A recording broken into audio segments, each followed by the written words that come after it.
Boa noite. Então vamos lá, responder essa pergunta aí. Você vai fazendo isso? Bom, antes disso, só pra gente falar, vai ser um bate-papo. Oi, Maju, tudo bom?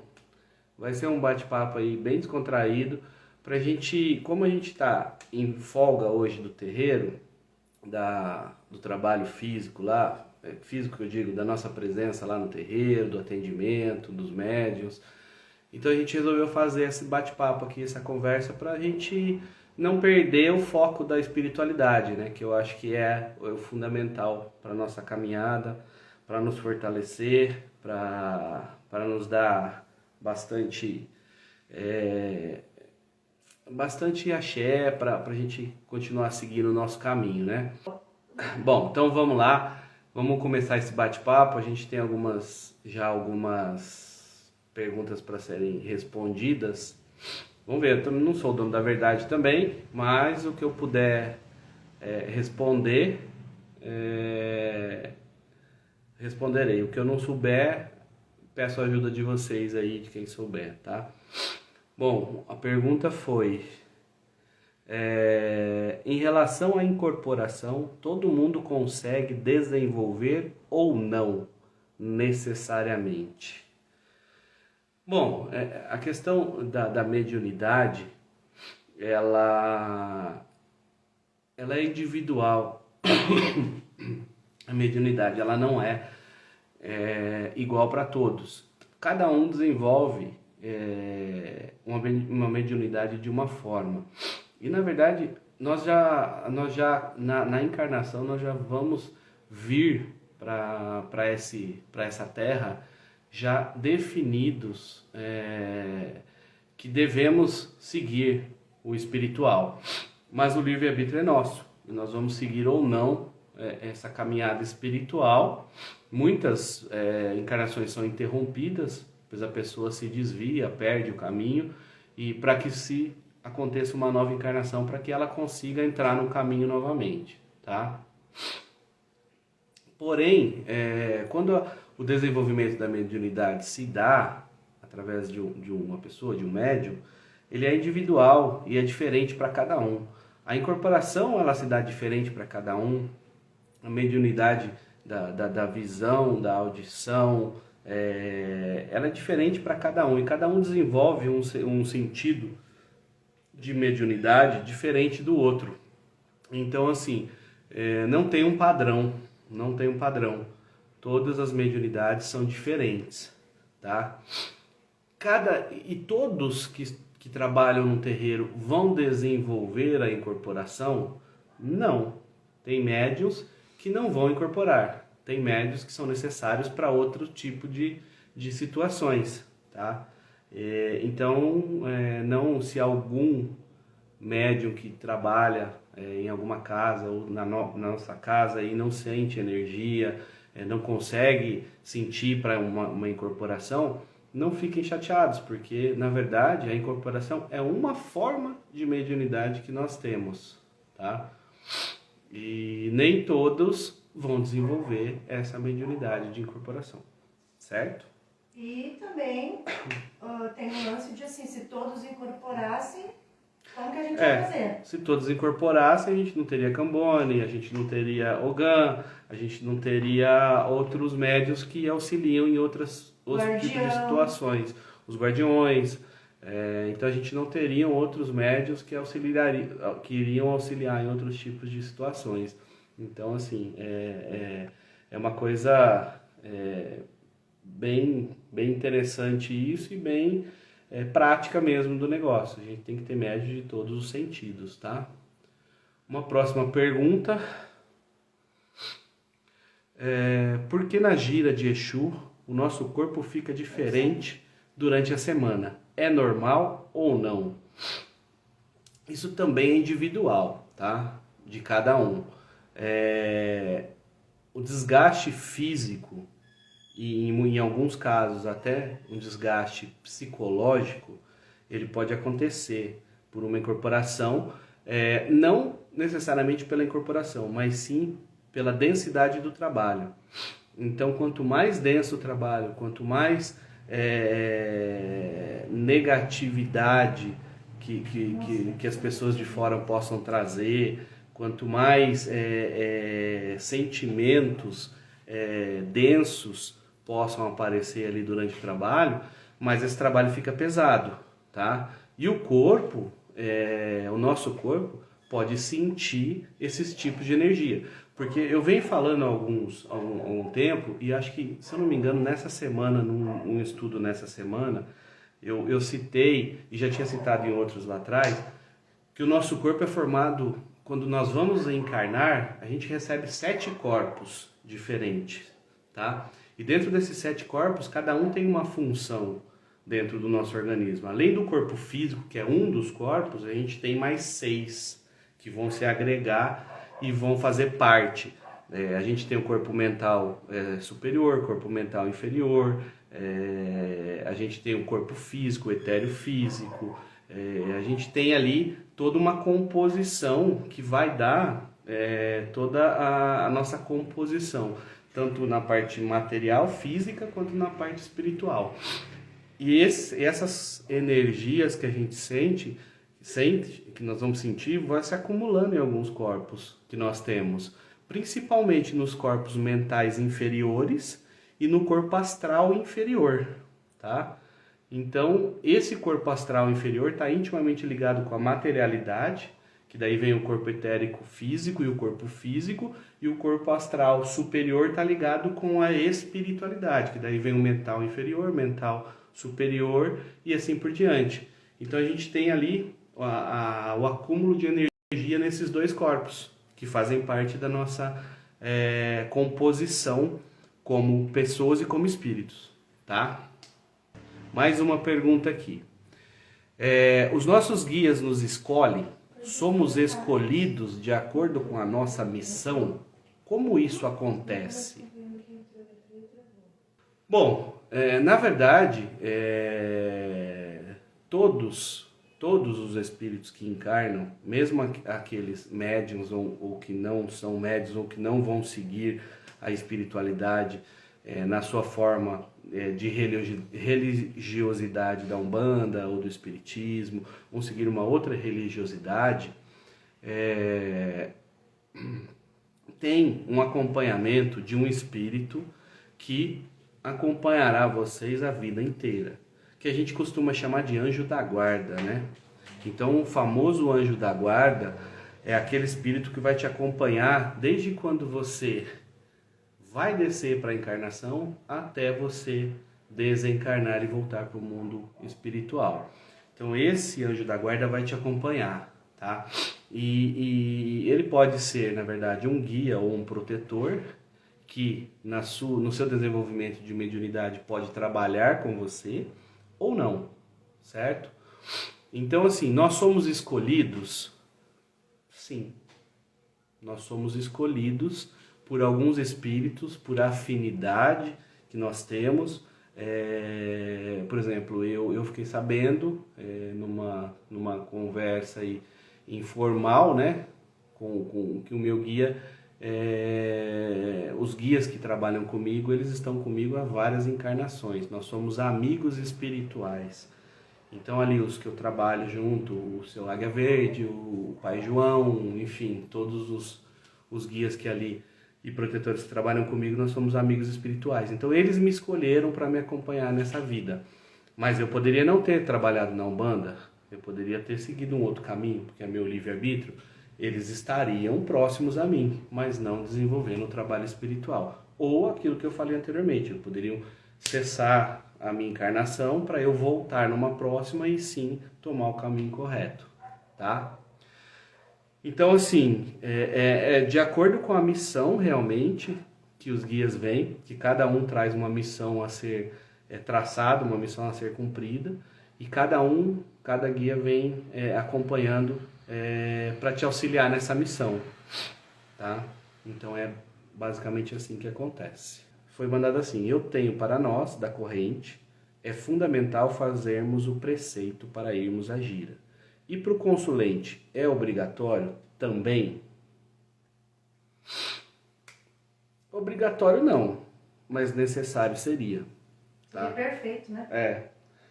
Nada para o consulente seria obrigatório. O que a gente pede para as pessoas que vão ali buscar ajuda, para as pessoas que vão ali no terreiro e não estão na corrente de trabalho?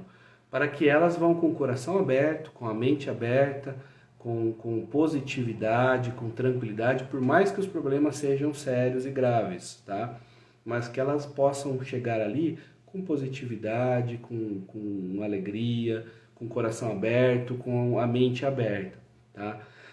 A questão do preceito, basicamente a gente coloca, aí sim torna-se obrigatório nos membros da casa, por questões energéticas, questões de corrente, que é não comer carne vermelha.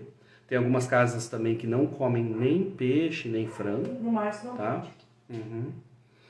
E não se utilizar de bebidas alcoólicas e não se utilizar de relações sexuais 24 horas antes do trabalho. Então esse é o preceito, aí sim é obrigatório a todos os médiuns, tá? Foi o que foi dito na pergunta. Já para os consulentes, se puderem fazer isso, seria excelente, porque toda aquela energia que gira durante um trabalho espiritual, ela não gira somente dos médiuns, ela gira de todas as pessoas que ali estão. Então, assim, é relacionado a isso. Se o consulente conseguir fazer esse preceito, principalmente o mais importante de todos os três é a bebida, tá? É bebida, porque a bebida mexe no psicológico da pessoa. Ah, mas eu tomo uma latinha de cerveja. Aquele álcool vai mexer no psicológico da pessoa e vai alterar a energia dessa pessoa. Alterando a energia dessa pessoa, vai prejudicar alguns passos do trabalho, tá? Então, assim, se todos conseguissem isso, seria o ideal, certo? É sempre necessário ir de branco, parado o dia de gira, tanto a corrente como os consulentes? Legal essa pergunta, hein? Porque a gente tem muito consulente que vai de preto. Então, a questão do branco, por que a gente, os médios de corrente, a gente usa o branco? O branco é uma cor que na verdade, ele vai não te condensar essas energias, ele não vai te trazer uma energia que vai condensar no seu corpo, ele vai conseguir fazer com que a energia passe, porque o branco é uma cor fria, tá? Então a energia vai passar, ela vai passar por você, ela vai ser absorvida, algumas energias boas, outras ruins ela vai ser tirada através da manipulação do guia e protetor, através da fumaça do fumo dele, enfim, através da estralada de dedo que ele dá. Então ele está manipulando essas energias. E o branco, por ser uma cor fria, é interessante para que você consiga manipular, fazer a magia dessas energias, para que ela absorva as energias boas e para que ela dissipe as energias ruins. Por isso que a gente pede para que todos usem o branco. E se os consulentes também pudessem usar roupas claras, não necessariamente precisa ser branco, tá? Mas que não fossem roupas escuras, porque são cores quentes. E essas cores quentes, elas condensam as energias, elas absorvem muito aquelas energias e elas condensam aquelas energias. E fica difícil para você conseguir dissipar essas energias através da cor escura por ser quente, tá? Existe um guia que nos acompanha em todas as passagens também? Existe, que é o guia, é o nosso orixá ancestral, tá? Essa questão de orixá, se a gente for discutir, a gente vai ficar aqui discutindo a noite inteira e vai ter assunto para isso, tá? Por quê? Porque é bem interessante a gente falar de orixá. Teve até uma prédica agora, nesses tempos atrás, que eu comentei de orixá. Tá no Instagram. Deve estar no Instagram aí. Falei de orixá, que orixá, na verdade, eles não são pessoas... Na nossa concepção de Umbanda, tá? Não estou querendo dizer que é a verdade superior, mas na nossa concepção de Umbanda, os orixás não são pessoas, como em outras religiões eles são tratados como, tá? Na nossa concepção, os orixás eles são energias emanadas de Deus. E cada energia, ela se transforma na natureza e nos dá força em algum sentido da nossa vida. Por exemplo, Iemanjá, a energia de Iemanjá, ela está condensada ali, ela está transformada ali através da natureza no mar. De Oxum, na cachoeira, de Xangô, na pedreira, de Oxóssi, na mata, e aí por diante, tá? E ela tendo essa parte energética, ela também, essa energia também vai se colocar em algumas situações da nossa vida. Por exemplo, o que Iemanjá representa na nossa vida? Ela vai representar a família. Então Iemanjá vai nos dar conceitos energéticos e forças para quê? Para fortalecer o ambiente familiar. Oxum, o amor, para fortalecer o amor. Xangô, o discernimento, justiça, para fortalecer tudo isso. E assim por diante, todos os orixás, tá? E a gente vem com alguns orixás que vão cuidar da nossa encarnação, que a gente costuma chamar de pais e mães de cabeça, né? Aí tem vários nomes, fala Juntó, enfim. Independente de tudo isso, pais e mães de cabeça, que são os orixás que vão nos reger nessa encarnação. E nós temos o nosso orixá ancestral que está conosco em todas as nossas encarnações. Que pode ser esse pai ou mãe de cabeça que está nessa encarnação, ou nós podemos ter esse pai e mãe de cabeça nessa e o nosso ancestral próximo. Por exemplo, a nossa mãe da casa, acredito que ela tenha os 3, e ela já mostrou os 3, Oxóssi, Oxum e Obaluaê.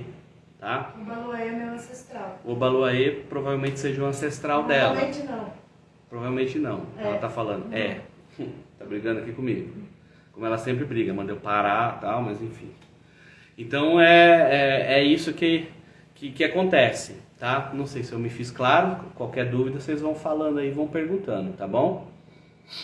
Bom, na incorporação, como incorporar corretamente? Devo deixar meu guia trabalhar ou segurar um pouco ele?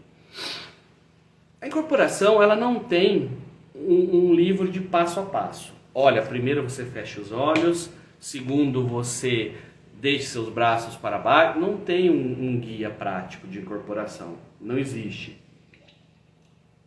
Até porque se vocês observarem, cada médium incorpora de uma forma. Cada médium necessita de uma forma para ele incorporar. Ou ele fecha os olhos, ele se concentra, ele deixa aquela energia vir, ele deixa aquela energia tomar conta. Então cada um tem uma forma de incorporação, tá? Nessa questão de deixar meu guia trabalhar ou segurar um pouco ele, o que a gente confunde muito na história da Umbanda é dizer, a minha entidade não está doutrinada. A minha entidade, eu tenho que doutrinar a minha entidade. Não tem que doutrinar ninguém, tá? A entidade que tem que doutrinar você. A entidade que vai te doutrinar, não é você que vai doutriná-la. Imagina a pretensão nossa de querer doutrinar um ser iluminado. Então eu tô mais Deus que Deus?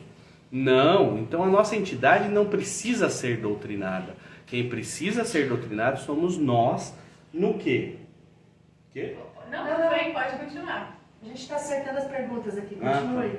Então, nós precisamos ser doutrinados por ela. E essa doutrinação, ela vai do acoplamento, das várias passagens, dos vários trabalhos que essa entidade vai ter conosco, tá? Então, assim, ela vai nos mostrar que a nossa vaidade, o nosso ego,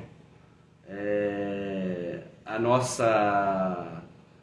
Como é que é aquele outro sentimento ruim que tem? Vaidade. Vaidade, ego, luxúria, mas não era inveja. A nossa inveja. Nossa, como aquele médium incorpora, ele dança, ele canta, ele pula, tal. Então o meu tem que fazer igual. Menos que isso não pode ser feito. Então assim, a entidade vai trabalhar isso em cada um de vocês, em cada um de nós. Que eu vi, Alexandre, que eu achei bem legal. Mas peraí que a Natália tá falando aqui. Uma mãe de santo falando que assim, principalmente se a gira fechada, sabe? Cara, não foca nos outros, não Cuide foca de no que você. você tá fazendo. Você tá ali. Não fica olhando como seu irmão incorpora. Exatamente. Você tá com tranca-ruas, Exu do lodo, sabe? Foca no teu. Exatamente. É isso, não focar no que o seu irmão do lado está fazendo, como ele está incorporando, quem é o que ele... Nossa, mas Esse é papel meu fazer isso. mas ele é o Exu Tranca-Ruas, Exu Tranca-Ruas, como a gente ouviu da nossa mãe santo num outro terreiro que a gente trabalhava. Não, mas você não pode incorporar Marabô. Marabô é muito iluminado para você incorporá-lo. Como assim? Eu finjo. Como assim? Então, assim, são sentimentos que nós temos pela carne, pelo corpo físico, tá? E esses sentimentos que nós temos é que a entidade vai doutriná-los e não nós doutrinar a entidade, tá? Então não segura nada não. Não segura nada não, porque não é você que vai segurar, é ele que vai te segurar. É ele que vai te doutrinar. É ele que vai te fazer uma pessoa melhor. É ele que vai tirar a sua vaidade, o seu ego, a sua luxúria. É ele que vai tirar a sua inveja. É ele que vai trabalhar isso em você para que você esteja apto para ajudar as pessoas. Tá? E mesmo assim, você dando passe à sua entidade, atendendo as pessoas, mesmo assim existem médios que ainda precisam ser doutrinados, tá? Não, porque o meu guia falou isso, o meu guia falou aquilo. Gente... Ninguém tem nota fiscal de guia não, né? Lá com eles não tem essa, tá? Isso é nosso, então nós temos que perder isso, tá? Então beleza. Os consulentes podem ficar indo em vários terreiros? Eu não vejo problema. Podem, sem problema nenhum. Não faz tela. Acredito que não tenha problema nenhum. Só que você como consulente, o que aconteceu comigo, tá? Antes de ser médium, antes de começar a trabalhar em terreiro, antes de ter o nosso terreiro, né? Eu ia em vários terreiros, eu queria conhecer, queria saber como que aquele terreiro trabalha, como que aquele outro trabalha, como que aquele outro é. Cada um tem a sua ritualística. Cada terreiro tem a sua forma de trabalhar, tem a sua forma de ritualizar o contexto da Umbanda. Isso é interessante para você conhecer várias ritualísticas, tá? Mas, energeticamente, você vai se afinar com um terreiro específico. Você vai, por questões energéticas e questões de proximidade espiritual, você vai... ter afinidade por um terreiro, mas nada impede que você visite vários. Então, assim, o que vocês precisam tomar cuidado é para vocês não irem em locais ruins, porque a gente sabe, seria hipocrisia da minha parte dizer, não, na Umbanda todos trabalham direito. Não. Existem locais que trabalham com forças diferentes, com magias diferentes, das quais a gente não trabalha. Nós somos os certos e eles são os errados? Não sei, vou saber depois que eu desencarnar, mas pelo menos pelos que os guias que nos assistem falam para nós estamos no caminho correto. Ponto. Os outros, não quero julgá-los, nem tenho esse poder de julgá-los e nem posso julgá-los. Mas tomem esse cuidado só na questão energética. Se aquilo te fez mal, tente entender por quê. Converse com o pai de santo da casa. Meu pai, passei mal aqui, fiquei ruim, suei, uma coisa ruim e tal. Então procure sempre entender o porquê que isso aconteceu. Mas podem visitar outros. Mas visitem a nossa casa também. Quem nunca foi, visite a nossa casa. O que não é interessante é o médium de corrente. Aí não. O médium de corrente visitar outras casas sem a permissão da sua mãe de santo ou do seu pai de santo. Aí não. Entendeu? Então as obrigatoriedades, elas estão muito voltadas aos médiuns e não aos consulentes, tá? Que eu falei do preceito. O médium é obrigado a fazer o preceito. Se ele não fizer, vai dar problema? Para ele. Muito mais para ele e um pouco para casa, para a corrente, para o elo, tá? O consulente, se fizer, vai dar problema? Para ele também.